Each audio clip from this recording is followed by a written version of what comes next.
folks. Welcome to the Planning and Land Use Management Committee. If I can please have your attention.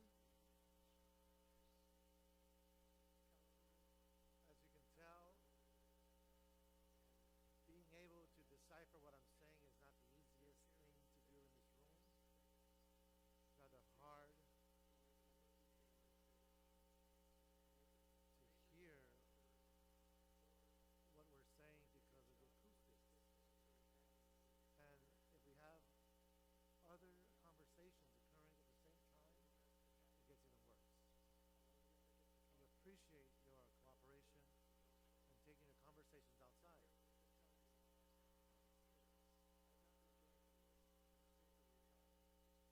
Today is one of those very hectic days in City Hall. Office of the Chief Legislative Analyst. As you recall, back in January, this committee considered and the council approved a number of items for the sponsorship program in the state legislative program. So we thought we would just do a quick rundown of those several items.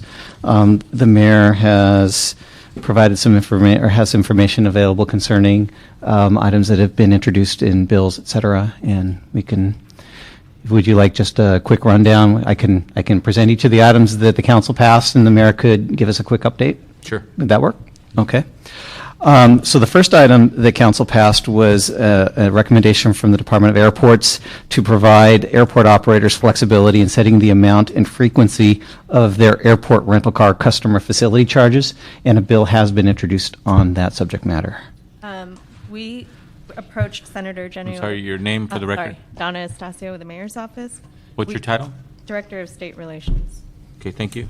We approached Senator Jenny Oropesa about this bill. She agreed to carry it. It is SB 1192, and it's set for hearing in Senate Judiciary Committee on May 4th. That's the first policy committee hearing. Okay. The next item would amend the California Health and Safety Code to allow licensing agencies the ability to verify rabies vaccinations using modern communications and technology. This was a recommendation from the Department of Animal Services and is very critical in their efforts to register more dogs and to take care of the rabies vaccination issues, because there are a lot of issues about how that information is collected, and it actually the current law hinders the ability of the department to be effective in this area. So this change is very critical from Animal Services perspective.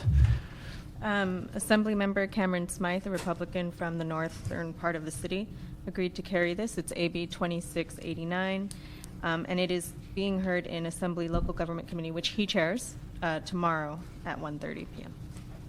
A Republican chairs a committee? Local Government Committee, yes. Times have changed. Yes. Not commenting whether it's good or bad, just interesting. Yes. The next item concerns a number of recommendations from the Community Redevelopment Agency that would facilitate economic development. And there are 6 items in here. I don't know if you want me to run down each of those or just a quick summary of them. One would provide authority for a redevelopment agency to construct buildings, to provide financial assistance for green manufacturing, so it's specifically to facilitate green construction and such. The next would eliminate the sunset date for specified cities to allow agencies to provide assistance for the establishment, construction, and maintenance of small business incubators. Another of these would permit redevelopment agencies to provide financial assistance to businesses to retain or expand employment or to increase energy efficiency in the redevelopment project area. Another would clarify and expand the authority of an agency to provide financial assistance to property owners and business tenants to retrofit any building in a redevelopment project area, to retain or expand manufacturing and industrial jobs, and promote energy and other efficiencies. Another element of this would permit a redevelopment agency to provide financial assistance in connection with agreements for the use of properties for industrial manufacturing uses. And then the last of these would be to add a provision that the agency, the City of Los Angeles Redevelopment Agency, could apply for and carry out federal and state grants and other financial assistance for economic development activities, both inside and outside the redevelopment project areas. This is AB 2531, authored by Assemblymember Fuentes. It is in Assembly Housing and Community Development tomorrow morning. The CRA staff is flying up to Sacramento to testify on behalf of this bill. Okay. A second redevelopment bill was suggested by the redevelopment agency concerning definitions of physical blight, and this regards public housing projects in the city of Los Angeles, and then adding additional elements to the definition of what is blight to address issues of obesity and availability of fresh food in a number of communities. So that would be one way to determine whether there's blight in an area, as well as high incidences of asthma, lung cancer, and other respiratory diseases, an indicator of air pollution, and again, an indicator of physical blight. And then adding in lack of parks and open space is yet another factor in the definition of physical blight in a community. This was originally encompassed in the Fuentes bill. At the author's request, we separated it out. So this part that John just discussed is now AB 1641, carried by Isidore Hall, and it will be in Housing and Community Development next week. So. And CRA will be up there for that hearing as well. Okay. And then we have let me see, I believe this came from the Housing Department, that would require federally insured institutions to provide secondary government lenders 60 days notice prior to recording a notice of default on completed multifamily developments directly receiving secondary government financing. Assemblymember Mike Fuhr has agreed to author this bill, AB 2347. It was passed out of his Assembly Judiciary Committee this morning on a 6-3 vote. Okay. The next item we did not find an author for, apparently. This would have extended or made permanent the state law that requires owners to provide a one-year notification to tenants, prospective tenants, and affected public entities of any proposed changes prior to the anticipated termination of a subsidy contract. What's the current timeline requirement? It is 1 year, and the bill had a sunset date on it. So this was looking to extend that or make it a permanent 1-year notification. And when does it sunset? Yeah, I believe it's at the end of this year. Okay, as of December 31st. Yes. So we could not find an author for that. Another item recommended by the Housing Department simply just had no interest at all from legislators, and that was a requirement to install tamper-resistant electrical outlets in all existing units, which is a rather dramatic change to the Building and Safety Code, and I think that was probably too dramatic for anybody's interest. Well, I mean, on the surface, sounds pretty simple, but when you get right down to it, when you look at the responsibility of the authority like Building and Safety, and then you look at the responsibility of the property owner, and then you look at one step further, the potential liability for compliance or not complying, or if a particular city didn't exercise its responsibility properly, then the liability could fall on the city as well. So, yeah, pretty complicated. Yeah, exactly. The next item that we did not find an author for was a recommendation to reduce the number of unpaid parking citations required before a vehicle may be impounded. Currently, you have to have 5 citations, and then the vehicle can be impounded, and they wanted to lower it to, we recommended lowering it to 3 or 4, and that was viewed as a fee increase, and legislators were unwilling to. Yeah, that was a very tough one to shop. There was a lot of interest initially, and I don't know where the blowback came from, but it was seen somehow as a fee increase, and no one wanted to touch it. Did anybody on our end come to grips with how somebody can conclude that that's a fee increase?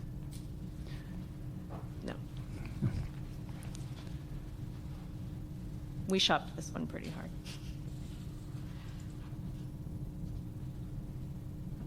So,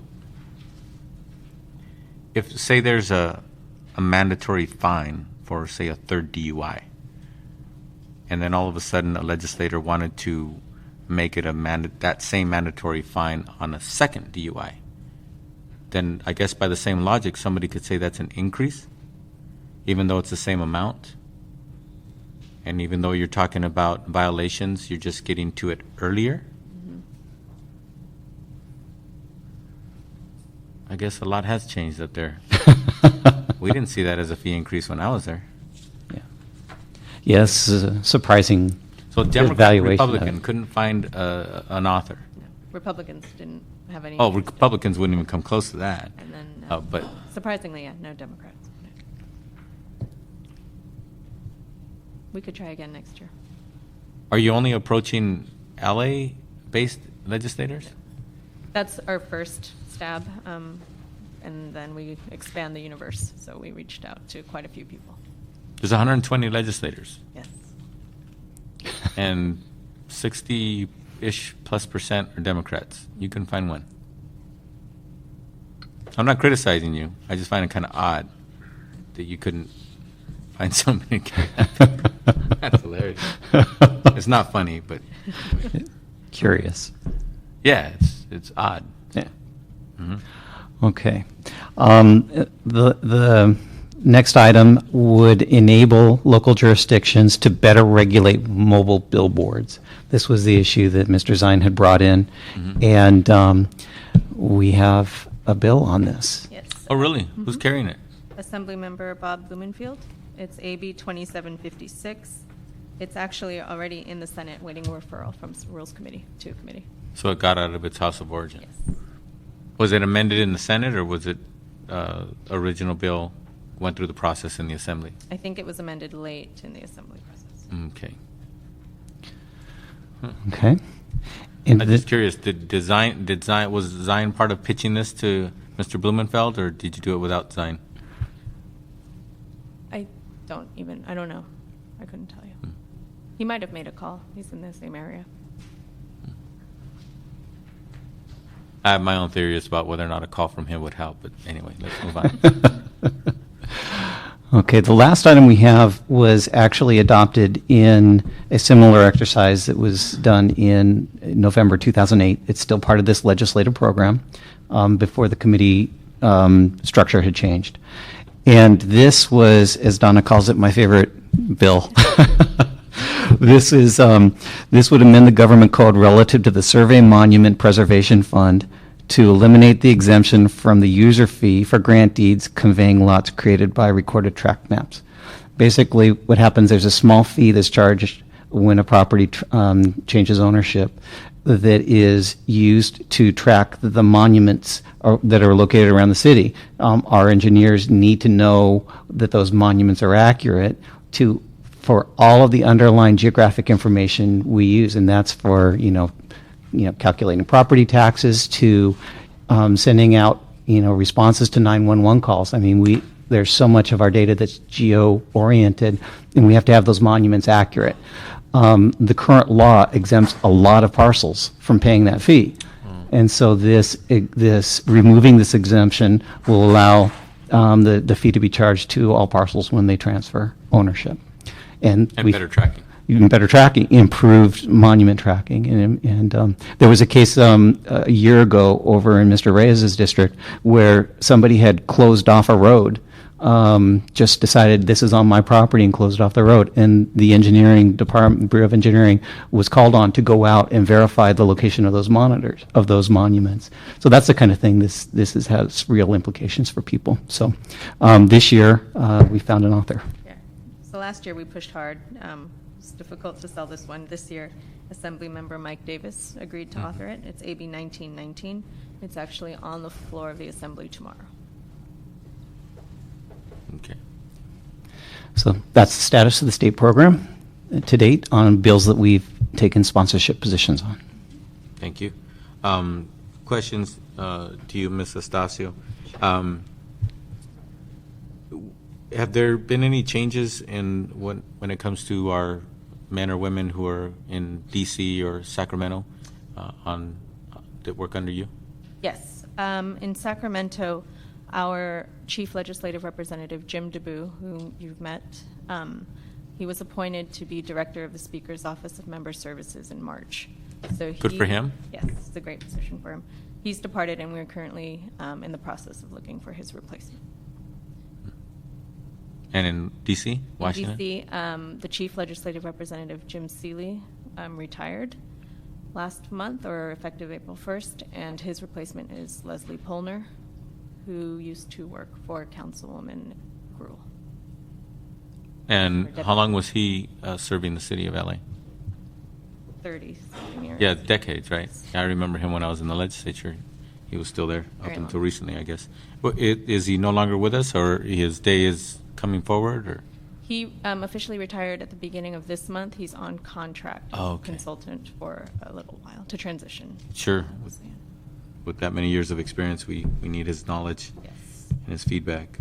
And the responsibilities, how are they being handled right now? Well, he's under contract to help us transition, but how about in Sacramento? In Sacramento, we have a legislative representative, Alex Esparza, who was a senior consultant with the Assembly Transportation Committee. We also have a contract with Shaw Yoder Antwi, a lobbying firm up in Sacramento, to help carry the lift right now. And the overall budget, is it similar as far as those contracts helping us out? Between DC and Sacramento, Sacramento. similar to, For example, there's a vacancy, Yeah. and there was an amount no, budgeted. it's less. It's less than the budget for the actual in-house person. Okay, glad to hear that. Okay.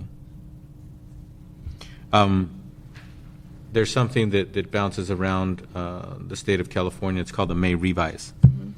From your perspective, what is the relevance of the May Revise when it comes to the legislative process to the city of LA? The May Revise is when the governor issues, I guess it's equivalent to a mid-year report here in the city, basically redoes his budget for the coming fiscal year.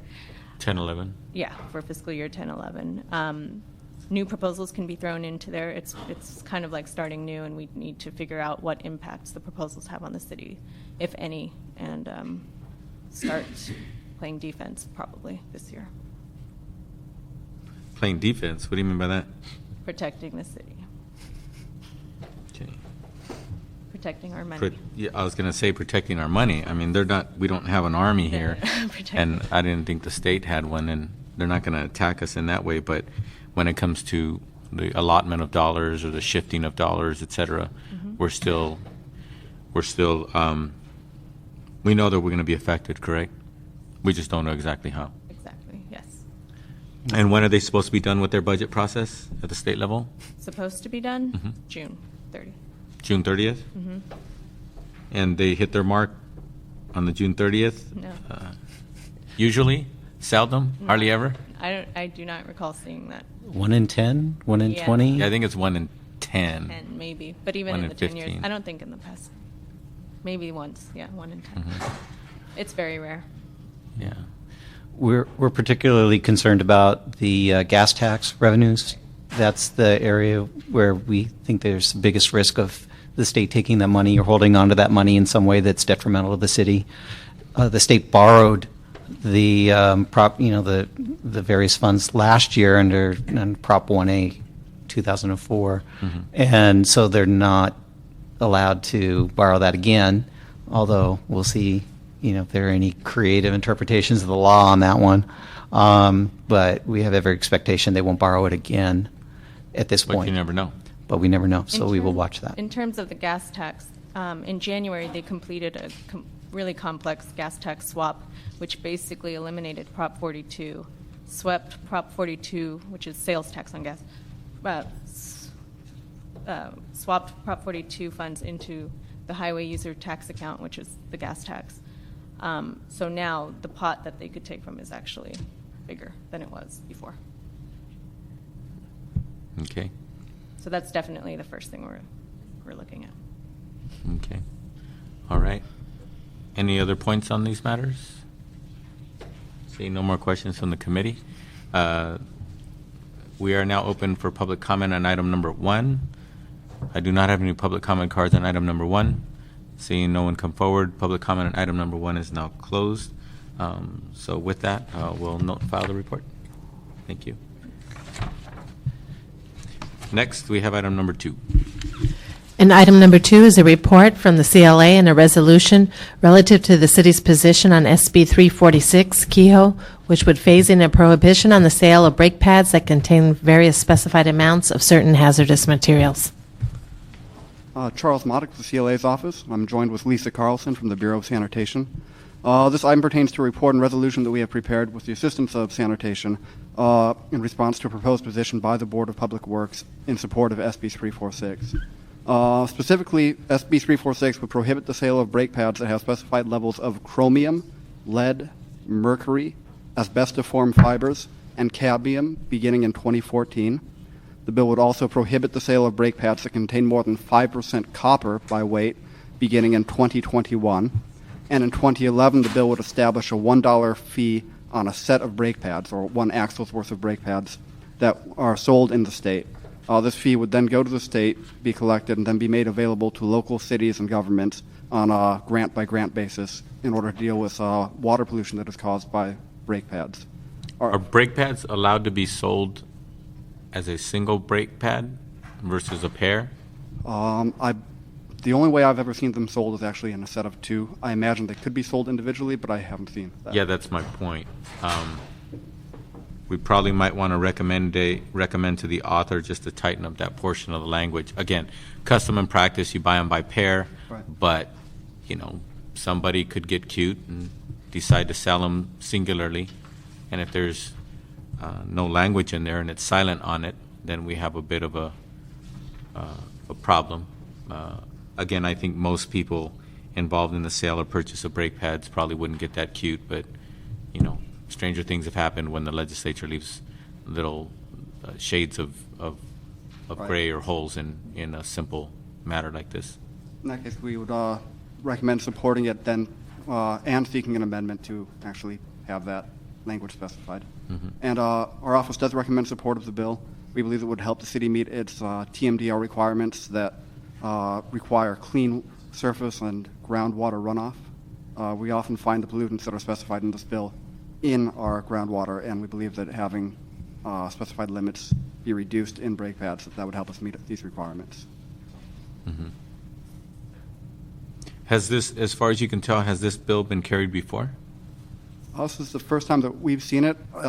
It was pulled back by the author for a hearing for the Assembly Committee on Environmental Safety and Toxic Materials, but we were informed by Sanitation that she's going to begin pushing it forward again soon. Is anybody aware of the industry claiming that this would basically render their ability to have effective brake pads sold and or utilized in California? Brake pad manufacturers are part of the Brake Pad Partnership, and the Brake Pad Partnership essentially authored this bill. Okay. They've been working together since 1996 on determining copper's pollutant in water as well as the amount in brake pads. There are a number of brake pads commercially available that are completely copper-free. This is very common in Europe. Yeah, but copper's one of the elements, right? We have chromium, lead, mercury, all those things. Right, and there's agreement that these will be feasible. There's some questions from the automobile manufacturers, but we're working with them right now, and they're coming into agreement on this bill. Okay. So it's unlikely that that's going to be a problem. Yeah, I figured at least portions of the industry were involved looking at the dates, because a lot of times most legislators, even if they're phasing something in, they try not to go beyond 5 years. And here we have one of the dates is, I think, 2021. Right. Okay. All right. Well, that's good to hear. Anything else? That's all I have to report. Okay. Seeing no questions from the committee, is there anybody here to speak on item number 2? Item number 2, public comment is open for item number 2. I don't have any public comment cards for item number 2. With that, item number 2, public comment is now closed. So with that, this committee will recommend that we adopt this resolution and with the language of support, if amended as stated when it comes to the matter of brake pads that are sold in pairs, that language be tightened up, which shouldn't change the substance of the bill. Councilman, would you like to instruct the CLA to prepare a revised resolution to be brought to council so that when this is heard in council, we'll have the revised resolution for you to... Correct, and also if we could communicate with the legislator, the author of the bill, to see if how she feels about that language. We'd be happy to. For all we know, they already noticed that and took care of it, and so we can get that feedback, because I think some council members might be a little worried that we're support if amended on a bill that I'm sure that we support overall. Okay, thank you. Okay, thank you very much. We went through items 4, 5, so we'll go to item number 6. And item number 6 is a report from the CLA and resolutions relative to recommendations for the 2009-10 Federal Legislative Program from the Community Development Department.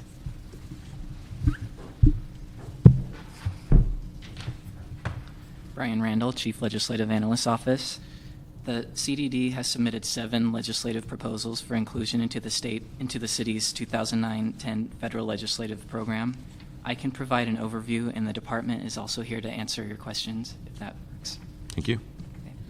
Regarding industrial development bonds, the department requests that council support legislation that would increase the industrial development bond limit to $20 million per project, and also allow combining Section 108 loan guarantees and industrial development bond financing. The department states that approval of these items would assist more borrowers with the availability of economic development project financing. The CDD also requests that council support federal legislation to reauthorize the Workforce Investment Act, which provides funds for employment services, job training, and education programs which the city administers in local WorkSource and FamilySource agencies. The next proposal would increase the funding levels in the Brownfields Economic Development Initiative, which are used to economically rehabilitate sites affected by environmental contamination.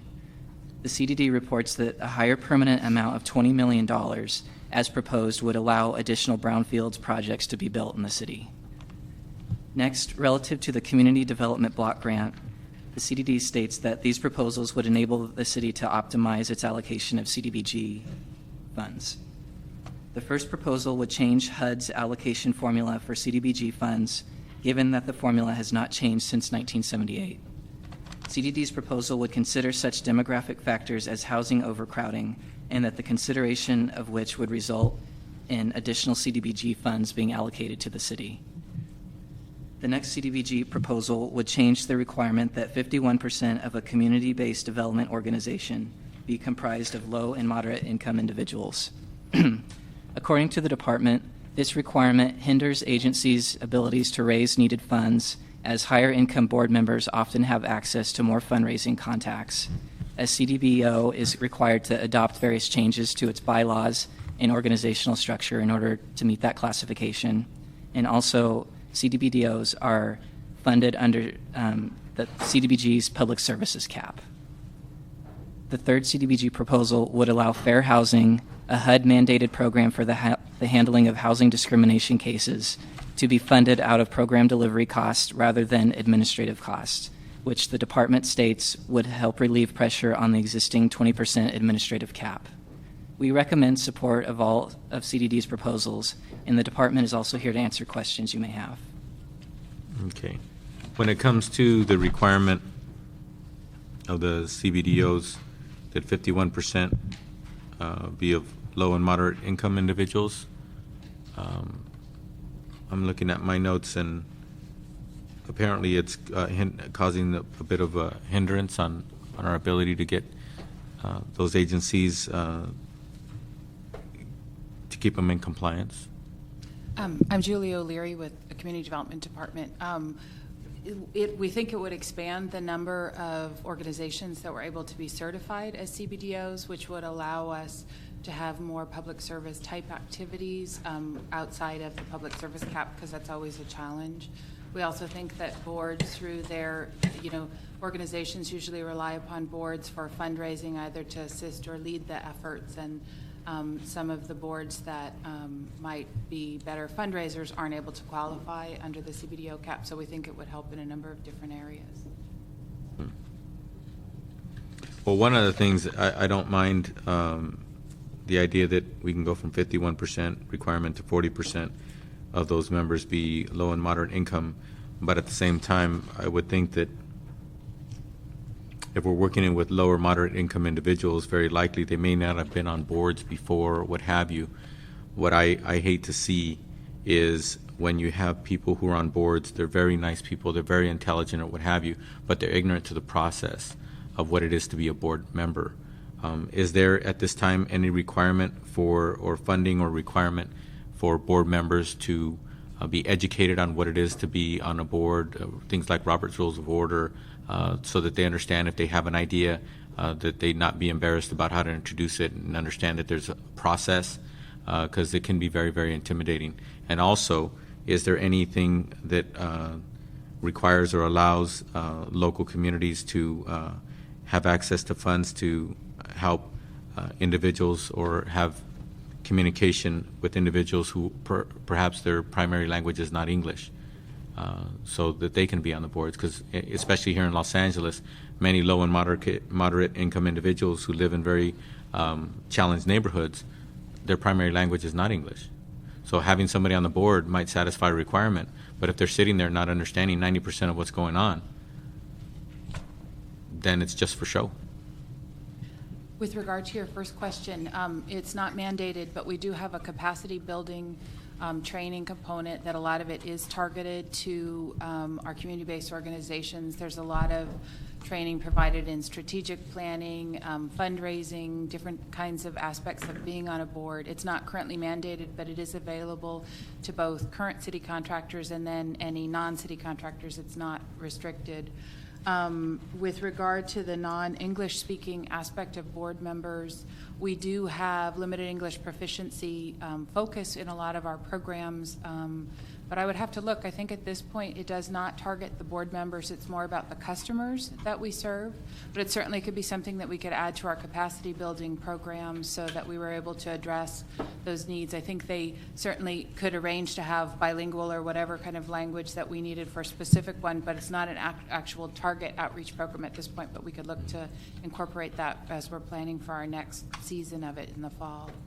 Well, the reason you just actually mentioned something that I had in mind, but you actually stated it, and that is that I think that the reason why HUD is requiring that is so that we'll have more customers be decision makers, instead of just serving them, allowing them to be part of the bigger picture process of decision making and disseminating and determining policy at the local level with these organizations as to how they're going to disseminate their funds, what kind of nuances perhaps they can improve on their outreach and things of that nature, by actually having potential customers or actual people who formerly or currently are customers on the board. I think that, I'm assuming that that's part of the objective that the federal government has. And so that being the case, again, I think it's important for us to recognize that just because somebody is willing to volunteer and be on a board, just because they're very nice, intelligent people, it doesn't mean that they're participating anywhere near to the capacity that they could or should. So with that, and I'm not saying that the department should absorb all of these ideas or what have you, but perhaps if we haven't already, we need to communicate that back to the federal government and say, great idea, you know, you want to have low and moderate income people on these boards and make it a requirement. Yet at the same time, why don't we take it one step further? Instead of just having them there, why don't we engage with the resources that that may be necessary in order for them to learn how to be engaged rather than just be present? Yeah, okay. That's a great idea. All right. So if the department could go ahead and get back to this committee on what kind of effort or communication we could or should make, if we need a letter from myself or I need a dialogue with the mayor or do a resolution or something or a motion by council in order for us to formally present that communication to the federal government, we'd be more than happy to do that. I know that the department communicates with the federal government all the time. You're constantly reporting. You're constantly having to giving reporting information and communicating with grants and things of that nature. But this is something that I think is perhaps slightly different than all of that communication, in that we're asking them to reconsider their policy. First of all, we're asking them to reconsider their policy when it comes to the 51% requirement of low and moderate income family participation on these boards. Yet at the same time, I think it's a little bit different when we ask them, thanks, however, have you thought about not just having them on the boards, but giving us the resources in order for them to enhance their position of understanding and participation? Okay. In whatever languages that are challenging elements in those communities that we're representing, whether it's Spanish or Chinese or Korean or what have you. Anything else on this matter? Okay. All right. Is there anybody here to speak on item number 6? We're currently on item number 6. I don't see any public comment cards on item number 6. Well, seeing and hearing none, then we will go ahead and move the item forward. Okay. Are there any technical changes to the reports or anything? Just for clarification, you are recommending a report back from the department to this committee? Yes, I am. Thank you. Okay. We now move to item number 7. And item number 7 is a report from the CLA relative to the city's position on the allocation of $2.25 billion to be allocated to California for the high-speed rail project to connect Los Angeles to San Francisco, and a request to include staff from the City of Los Angeles and its project-specific technical analysis relevant to the City of Los Angeles pursuant to Resolution Alarcon-Krikorian. Yes. I'll do my best. We have staff and budget on this one. So the recommendation, the resolution itself regarded the creation of a technical committee that would allow the High-Speed Rail Authority to cooperate with the city in the determination of alignments. And the authority, as I understand, has actually created a group to do this, a technical committee, and they've been doing some work. And one of the results of the work they've done so far is a broader realization of the size of the issues involved in not just the downtown section around Union Station and Piper Tech and all historic bridges and such, but also going north into the San Fernando Valley. And so the scope of what they're looking at is getting bigger. So at this point, the authority has created a technical group as this resolution already requests. So in effect, the resolution has been effective in already accomplishing the work. The council can move forward in adopting this resolution, so it's the official policy of the city that we're asking for this this cooperation at this point. Okay. All right. Is there anybody here to speak on item number 7? Okay. Item number 7, public comment is open at this time. Seeing and hearing no one come forward, public comment is closed on item number 7. With that, the committee will recommend adoption of this resolution.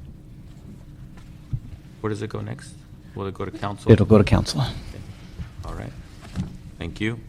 We are now on item number 8. And item number 8 is a CLA report relative to the city's position to oppose the elimination in the fiscal year 2011 budget of the United States government of the Preserve America and Save America's Treasures grant programs for historic preservation pursuant to Resolution Reyes-Garcetti. So John Wickham with CLA's office. This is a great grant program that the city has been successful in. We've received a $250,000 grant for historic preservation in the communities of Chinatown, Thai Town, Little Tokyo, Historic Filipino Town, and Koreatown. But the program has been eliminated in the next U.S. government budget. So this resolution opposes the elimination of this program, encourages the federal government to find funding and continue this program as it's been effective. And as you may know, the city is currently working on the citywide historic preservation the historic survey, And this is the kind of thing where we've discovered that historic preservation is actually economic development in the city of Los Angeles. So this is critical in creating jobs and creating opportunity in the city of Los Angeles in historically important communities. Okay. Thank you. Is there anybody here to speak on item number 8? I think so. All right, here we go. We have 2 chairs, so I'll call you up 2 at a time. Ron Fong and Ken Trikanda. Sorry if I said that wrong.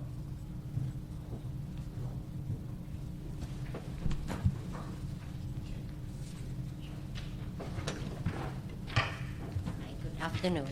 My name is Kate Rikanta. I'm just here to voice our support on behalf of Thai Community Development Center. And we support these resolutions because it opposes the eliminations of the Preserve America funding from the federal budget next year. Thai Town actually received its designations as Preserve America Community in 2008. And this designations has given us more visibilities at the national level, as well as provide us with more resources. We have also been awarded funding from the program to the API coalitions to help our cultural preservation efforts and increase cultural tourism. And in turn, this funding will help create and preserve more jobs, boost local economy, and generate more revenue. Similar funding will do the same for all other Preserve America communities. Yet, there is so much more to be done in Thai Town and other Preserve America community. And at this critical juncture, we need continuation of this funding to strengthen our efforts. Thank you. Thank you. Ron? Good afternoon. My name is Ron Fong. I'm the director of the Asian Pacific Islander Small Business Program. The API Small Business Program is a collaboration of 5 community-based organizations that serve the Chinese, Japanese, Thai, Filipino, and Korean communities. We are thrilled to have assisted the city and the Community Redevelopment Agency to obtain that $250,000 grant to provide what will basically be a cultural heritage tourism program in those communities that will both preserve and promote the historic cultural aspect of those communities and help promote them and draw visitors and help become an economic engine for those communities. We at the API SPB provide free technical assistance to entrepreneurs that want to start or expand their small and micro businesses.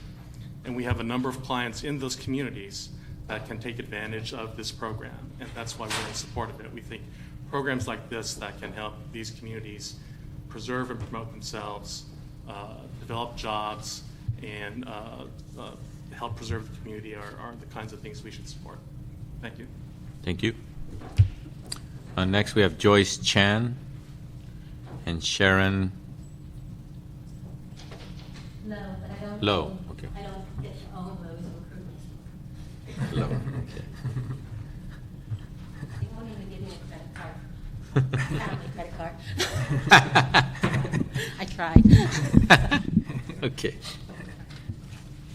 Hi, good afternoon. My name is Joyce Chan. I am the business counselor at the Chinatown Service Center, part of the API SBP collaboration. I am speaking for the proposal of funding the Preserve America and Save America's Treasure grant programs. I'm sure we all know that Los Angeles Chinatown has a long and significant contribution for our local history. Yet, most of the cultural and heritage elements are well hidden below all the mom and pops, restaurants, and our gift shops. What is missing is the linkage that put everything together, such as an area-wide website and promotional effort. And this funding will spur that effort as far as in training the merchants, training the constituents how to properly receive and treat tourists and all. Chinatown has been waiting for the kind of technical assistance and coordination as proposed to pull all these together and turn it into an economic development driver. For instance, one of our clients who has a really small restaurant on Yale Street, he is thrilled to find out about all the events and the efforts that we're talking about coming into Chinatown. He is in need of a website, and he really needs our help in helping him build the website and promoting his business. So he is thrilled to find that out. So the federal investment in Chinatown through the Preserve America funding is the missing link, and this will spur all the business and job creations through tourism. Thank you. Thank you. Good afternoon, council member.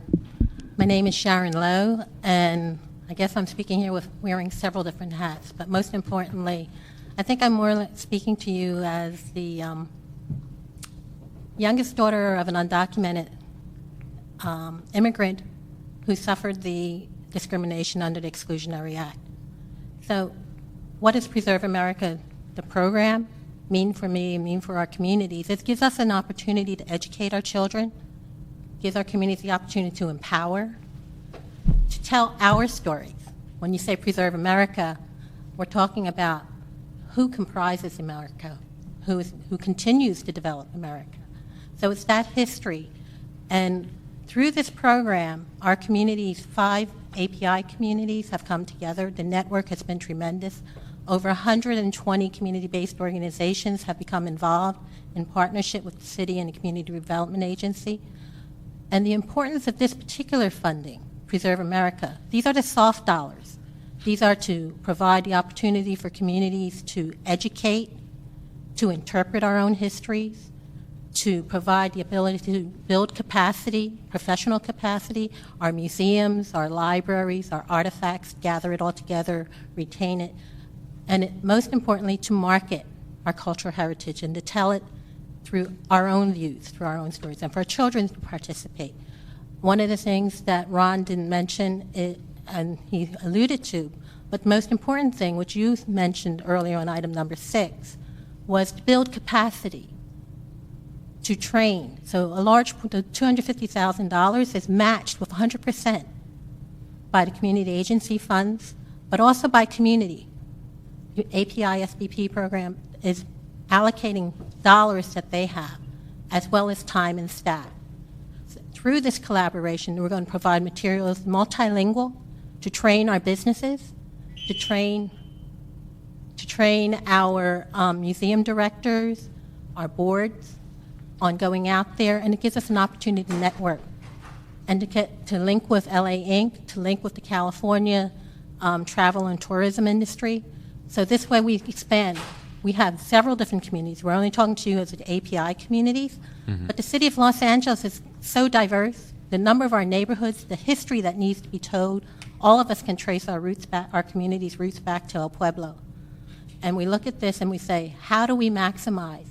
How do we replicate? We don't have to keep doing, reinvent the wheel, but we can share and we can keep on generating. So these are sales tax revenues, and it's preserving our cultural heritage as well as capturing that revenue source to the city. And to save our treasurer's dollars are hard dollars and help us preserve our actual structures. So we ask you to support this. Thank you. Thank you very much. Edgar Garcia.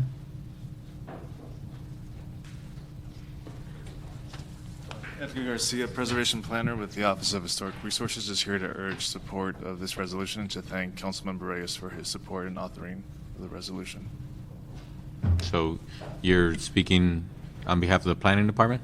On behalf of the Office of Historic Resources and City Planning. Which is in? City Planning. The Planning Department. Okay. Well, thank you very much. Thank you. Is there anybody else here to speak on item number 8? We're on item number 8. Public comment is now closed on item number 8. So with that, it'll be the recommendation of this committee to adopt a resolution which actually opposes the elimination of this program. Okay, thank you. So with that, we already went through items 9, 10, 11, 12, 13, 14, 15, and 16, which concludes all the agendized items for today's committee. So with that, is anybody here for general public comment? Anybody here to make general public comment to this committee? See no one come forward, no cards on general public comment. General public comment is now closed. This committee is now adjourned.